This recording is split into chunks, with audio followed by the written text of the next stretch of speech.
Corona virus कब खत्म होगा कुछ नहीं कह सकते, वजीर सेहत पंजाब। आप देख रहे हैं धरती न्यूज। खबर की तफसील से आपको आगाह करते हैं।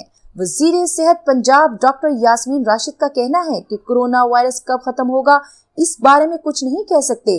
लाहौर में मीडिया से बात करते हुए डॉक्टर यास्मीन राशिद का कहना था कि कोरोना पर काबू पाने के लिए वक्त दरकार है।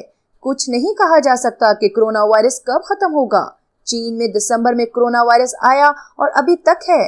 कोरोना से मुतासिरा अफराद की सेहत याबी एहतियात से मशरूत है। कोरोना से बचाव के लिए समाजी दूरी जरूरी है। लोगों में शऊर आ गया है और अब वो समाजी दूरी की अहमियत समझने लगे हैं।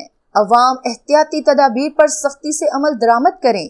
डॉक्टर यास्मीन राशिद का कहना था कि हुकूमत कोरोना वायरस से बेरोजगार होने वाले मजदूर और दिहाड़ीदार तबके की बहाली के लिए इकदामात उठा रही है। गुज़श्ता 3 हफ्तों से लॉकडाउन का सामना कर रहे हैं। लॉकडाउन की वजह से ही कोरोना के फैलाव पर कंट्रोल हुआ है। लॉकडाउन बढ़ाने या इसमें नरमी का फैसला 14 अप्रैल के बाद किया जाएगा। देखा जाएगा कि कौन से इलाकों में लॉकडाउन में आसानी पैदा की जा सकती है। जहां केसेस ज्यादा होंगे वहां सख्ती ज्यादा की जाएगी। मजीद लेटेस्ट न्यूज को जानने और हालात से बाखबर रहने के लिए देखते रहिए धरती न्यूज और धरती न्यूज को सब्सक्राइब करना बिल्कुल ना भूलिएगा।